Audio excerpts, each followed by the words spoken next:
this is 3.122 in LEX, the effective length.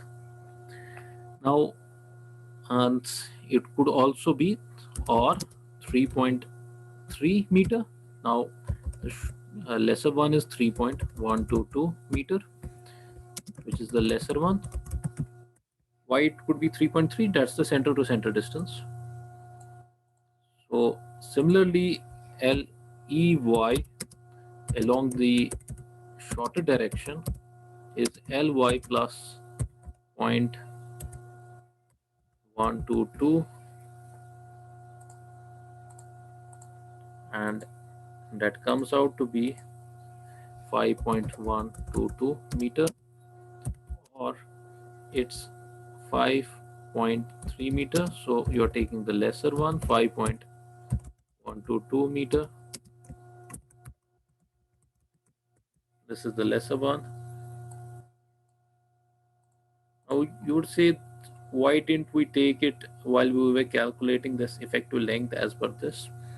These are minor differences that, in case when you are calculating the thickness here, these are quite small differences. You could have taken it there as well, but that would have hardly led to 1 mm difference in the overall thickness of the slab. So these could be, you could go for a effective length determination there, but when you are calculating the moments as per these effective lengths, there would be a tremendous amount of difference due to this minor change in the effective length as well, because this is getting squared up when you are calculating the moment.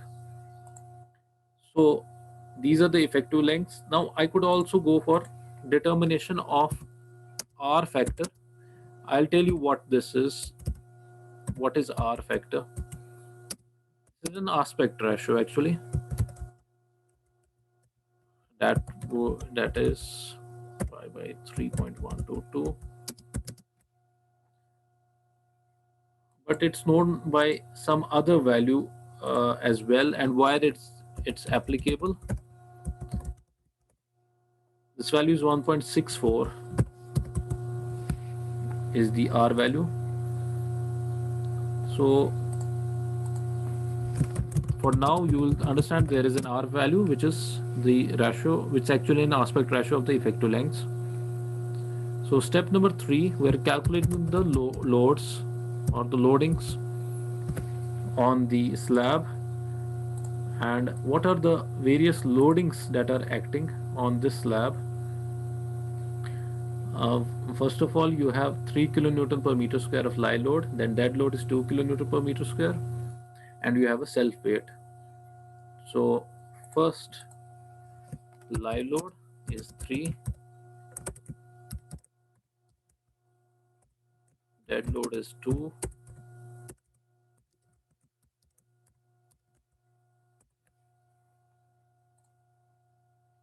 then the self weight is how much? It would be 25 is the kilonewton per meter cube is the density of RC concrete. Then you have how much of the slab.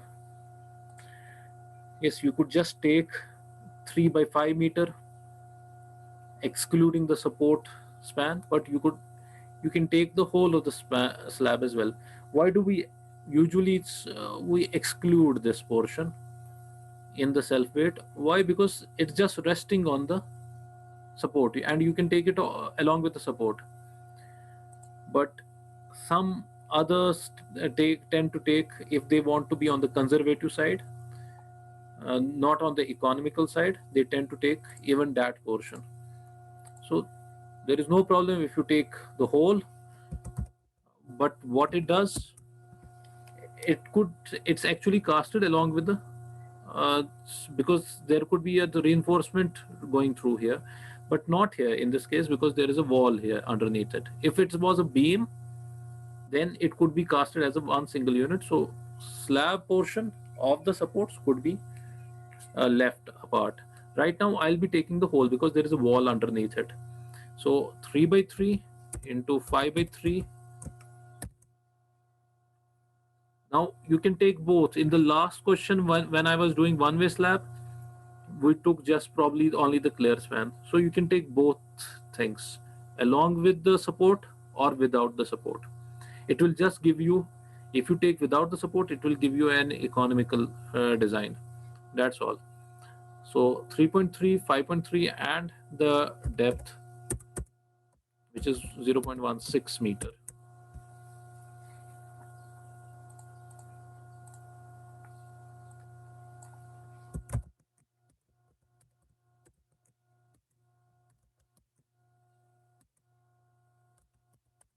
कितना आ रहा है?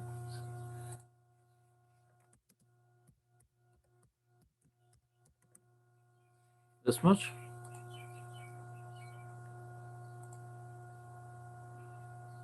And how much is that in meter square? Again, dividing it by, look, now when you are calculating per meter square, you could then distribute it about the effective length. If you're taking the whole, you could distribute it about the effective length. That's the best method to do this.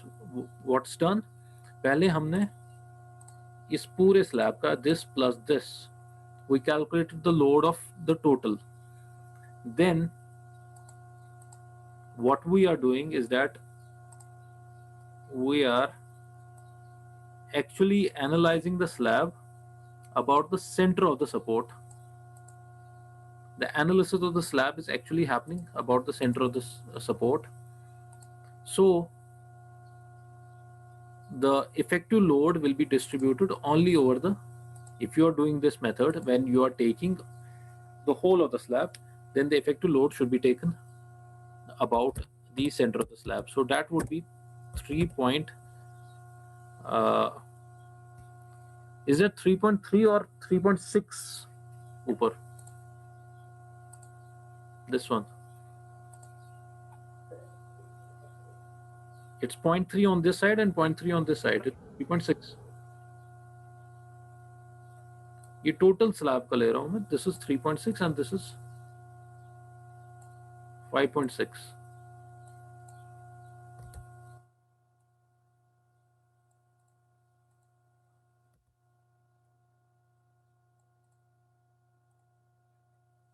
So it's 3.6 into 5.6 0.16 cross. That's 80.64. So this is 80.64.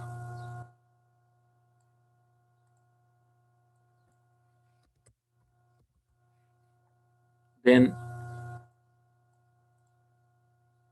this 80.64, if now you are trying to calculate it per meter square load, per area load, that is 3.3 cross 5.3, taking it from the center of the support, which is almost the effective length.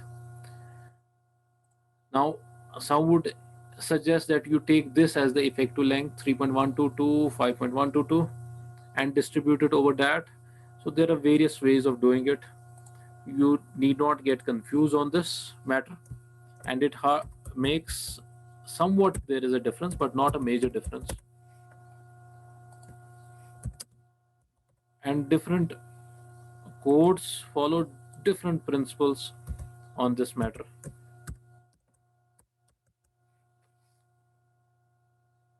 Yes, Faizan.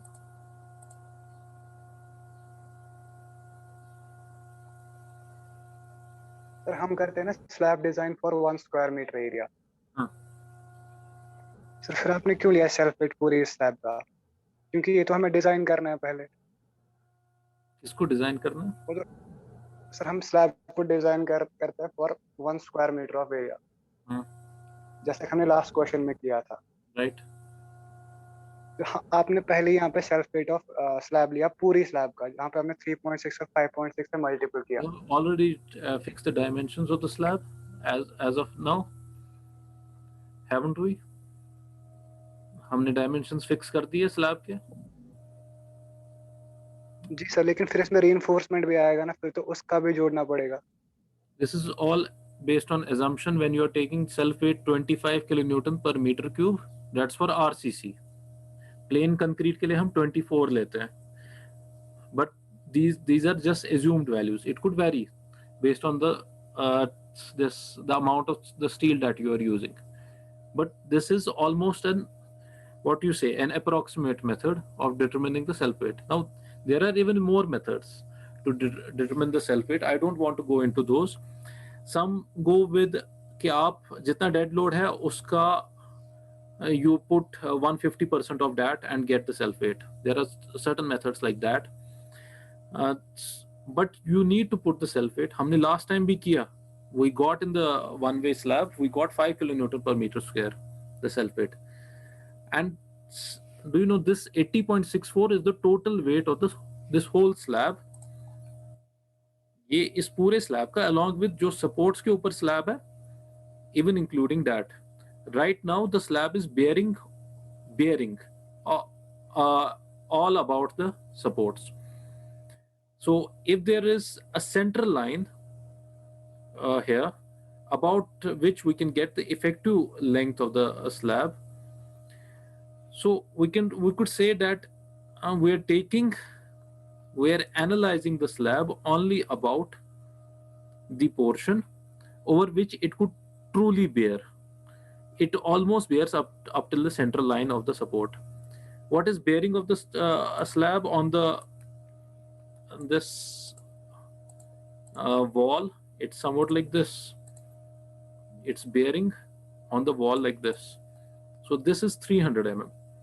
So the effect, even if you are taking the load from the slab that's going onto the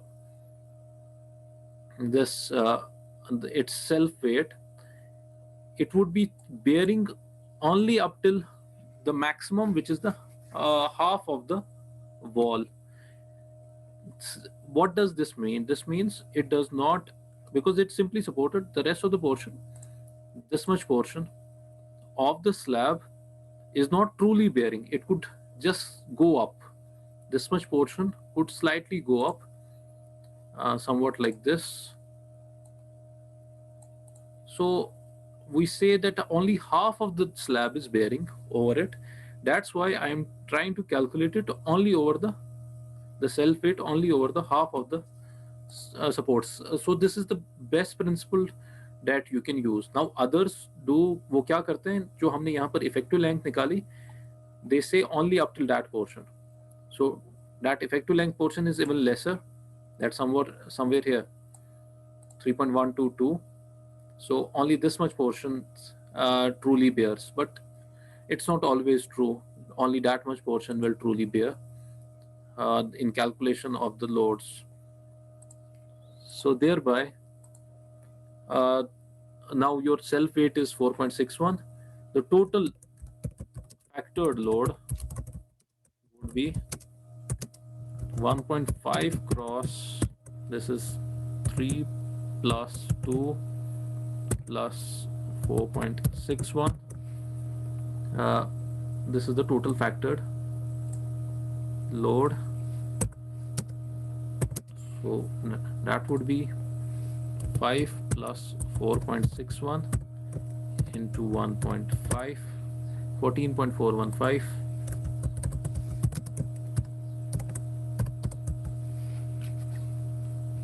kilonewton per meter square. This is total factored area load, 14.415. So we have got the loads which are acting on the slab. So you next calculate the moments in the slab. Now what is the method that we are using to calculate the moments? Now right now you are just asking me a question that when you have this, just a minute,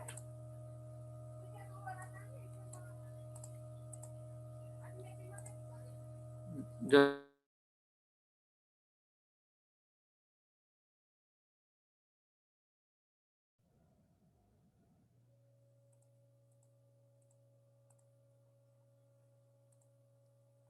So the movements in the slab.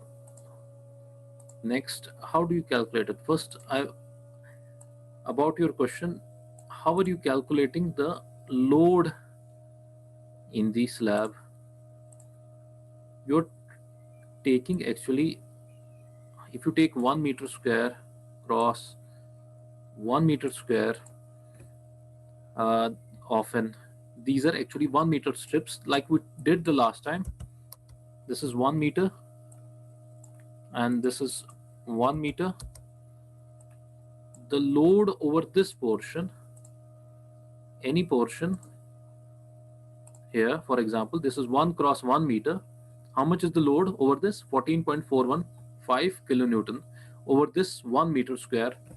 Now it could be true for we're taking it to be uniform throughout the slab. Now if I, for example, shift the place somewhere here where I am calculating the load. So for example, this is 1 meter by 1 meter. Am I audible? Yes, sir. So this portion anywhere else, it's still 14.4145. Although not true in reality, you will have a difference in the loads towards the edge of the slab and towards the center. But we distributed uniformly throughout the slab. That's the principle that's used here while designing this. That we are distributing it throughout the slab. Like in the case of the one-way slab, you had a 1 meter strip here and in the along the longer direction, and whatever the load that at the center that you were getting, which was the maximum, you were designing it for the maximum you had in that case. But now in this case, there also you were taking the uniform load but along a 1 meter strip. uh, Similarly, in this case, you are taking it along the 1 meter strip and 1 meter strip, but in this case, you are not designing it along one span, you are designing it along two spans. Why so? Because you want to um, keep the economy of the section, and you want the design to be much better. If you use the same methodology that you use there, you will get an uneconomical section. You will not get a much better design. So here, what is done is that there are movements calculated in both the directions, along the x direction as well as in the y direction. And how are the movements calculated? Now there are two methods of doing this. One, you just calculate the moment at the center of this here.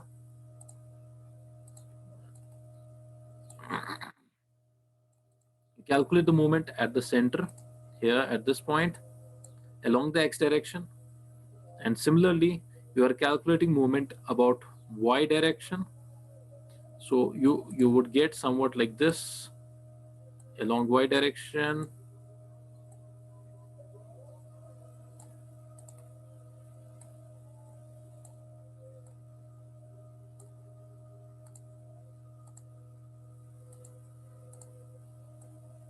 Along y direction you could get a movement about this direction, and similarly along x you are getting somewhat like this. Now you could transfer those moments towards the ends. So there would be a transference of moments to the support here and here.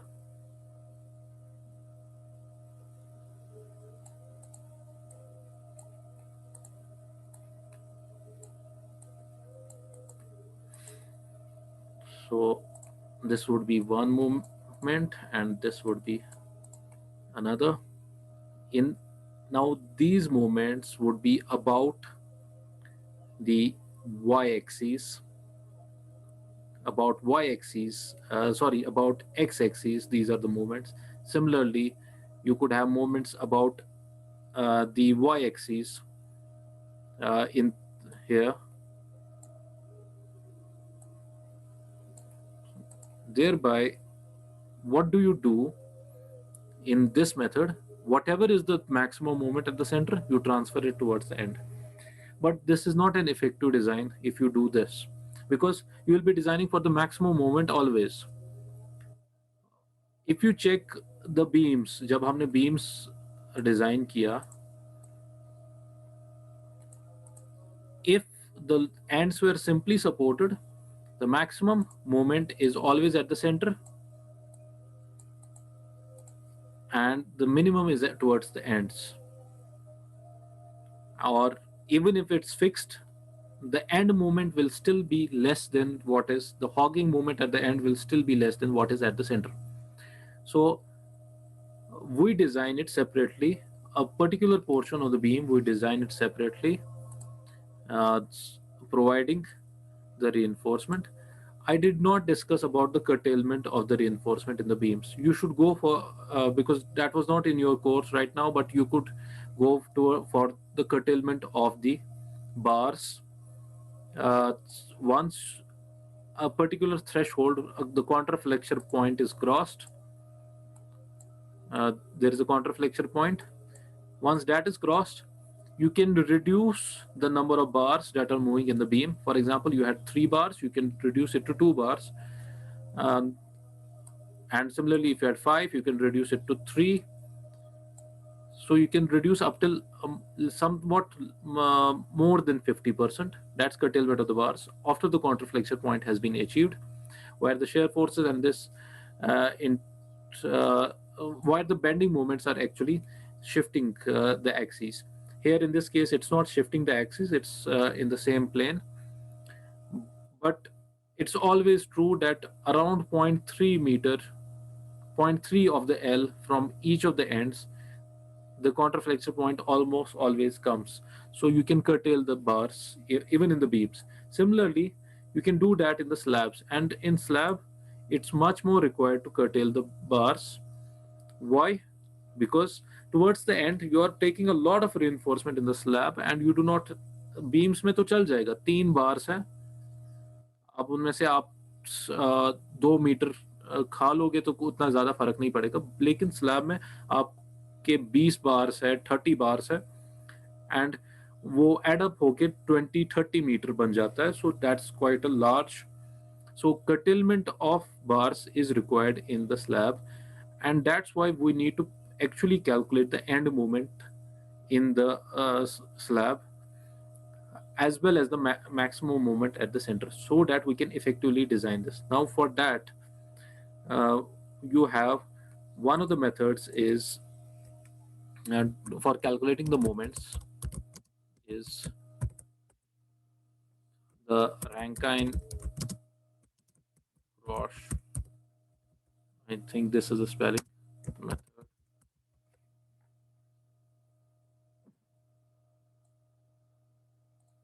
Rankine Grosh.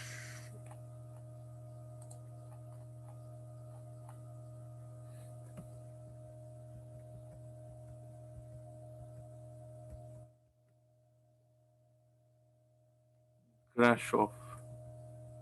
Grashoff.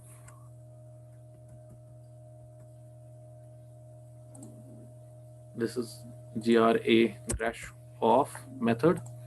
In this method, what is done is this is actually a these are all inelastic methods.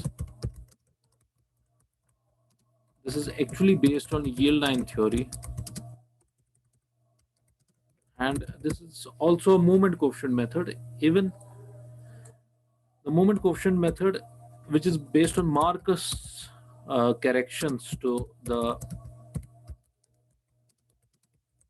Marcus is another scientist, Rankine Grosh were another researchers. The Marcus did the corrections to this Rankine Grosh method. So these are the methods that we could use for design of the movements in the slab.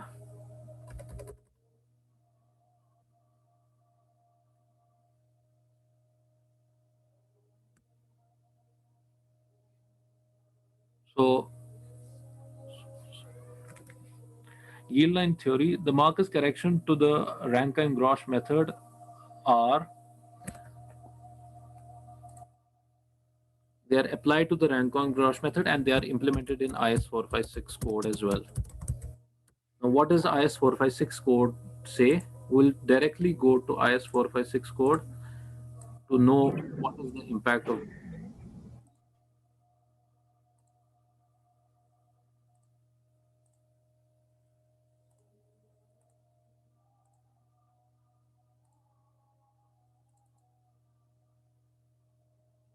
The one you were just telling me about, annexure G or D.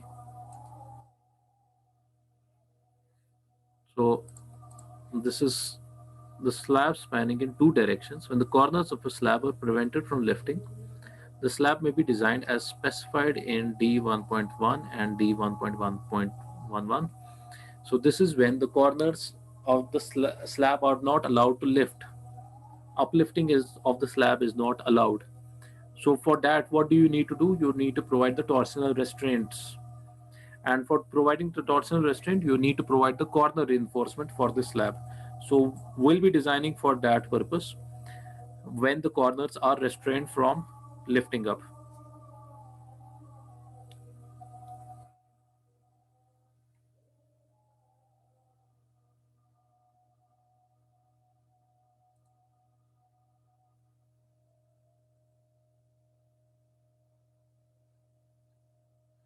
So in this method, the maximum bending moment per unit width in the slab are given with the following equation. This is along the two directions. Mx is about one direction and my is about another direction. Now, what is the principle of this method? This method is based on the same, the Rankine-Grosh method, and but with the corrections given by the Marcus as well. So if you check, this is the table for different types of slabs given,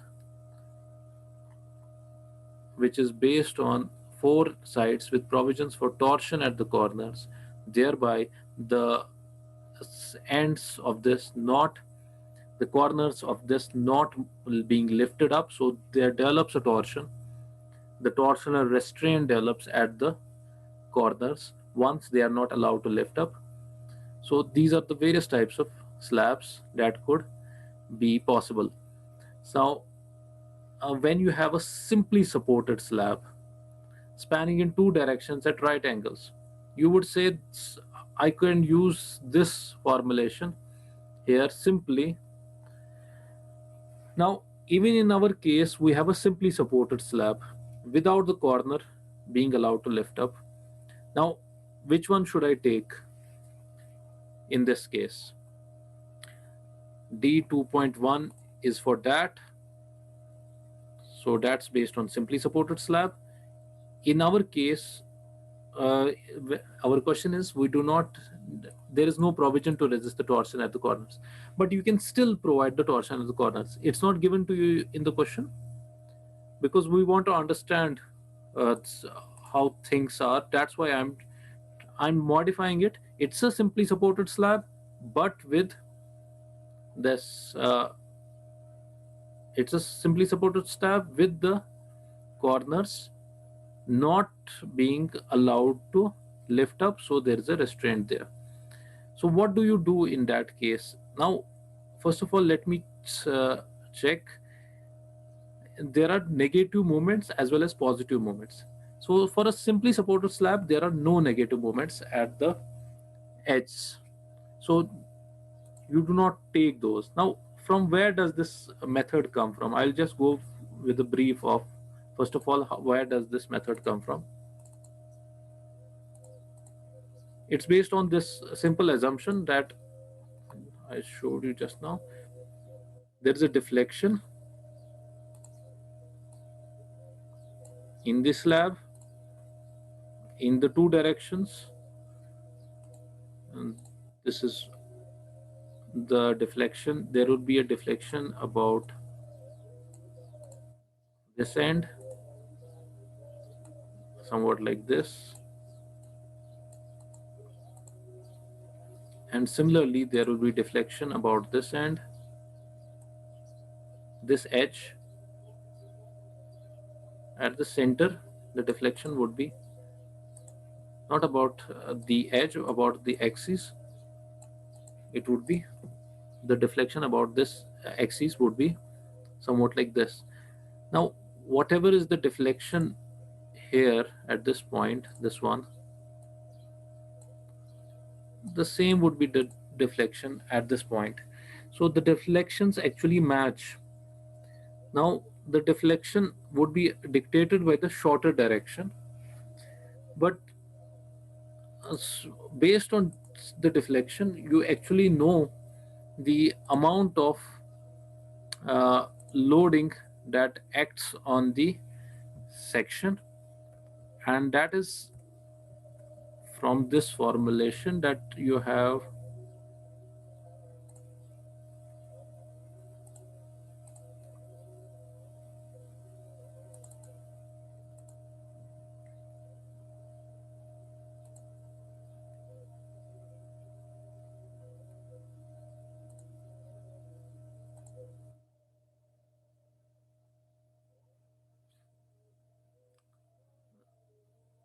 तो जहाँ पर नमाज है ना, you can go for the namaz at this times. 5 by 384 cross it's W x by Lx into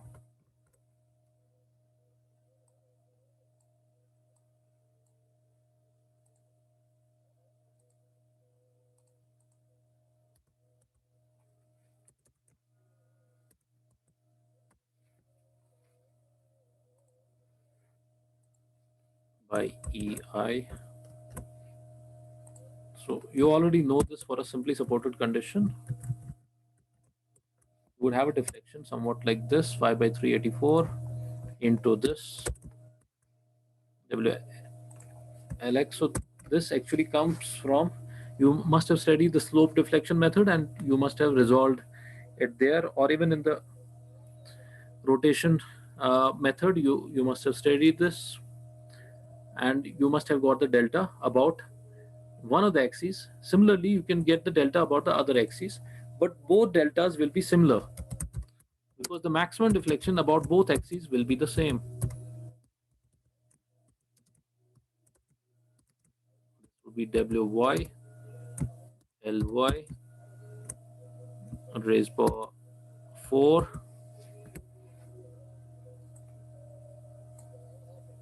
So it's actually like this divided by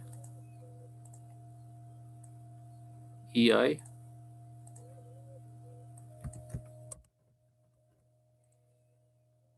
So now, because delta about x axis, this is x, you already know this, this is y,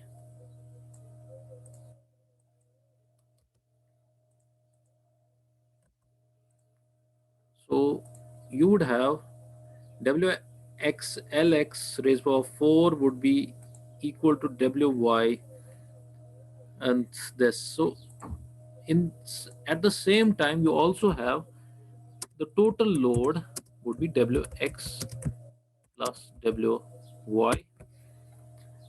So from this formulation, if I replace WY by W minus WX, what do I get in the overall picture is these formulations that are mentioned here and in the IS code. In Rankine-Grosh method, it's simply given as like this: Wx is equal to W1 plus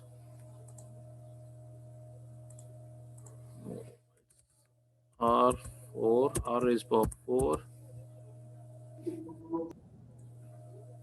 divided by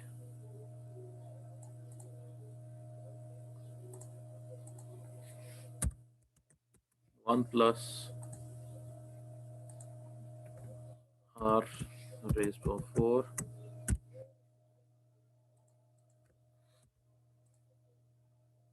So similarly, you have wy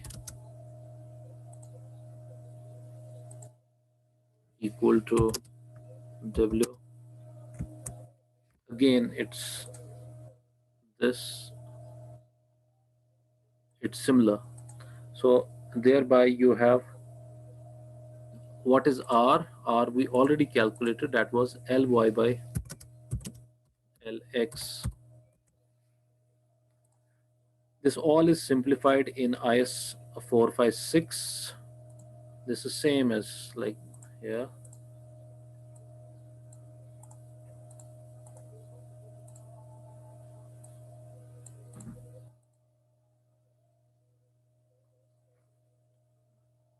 So thereby the moment coefficients that you get are actually in this form.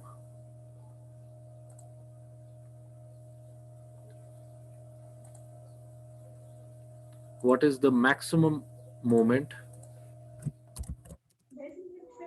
The maximum moment is wx lx square by 8 for a simply supported condition. About one of the axes, which is mx, this would be similarly about the other axes, it would be wy lx square by 8 about the other axes. So now if you substitute these values of wx and wy that you got from this formulation, where this is, so you are actually getting it in this form. I'll just briefly summarize it. It's in this form: wx lx square by 8,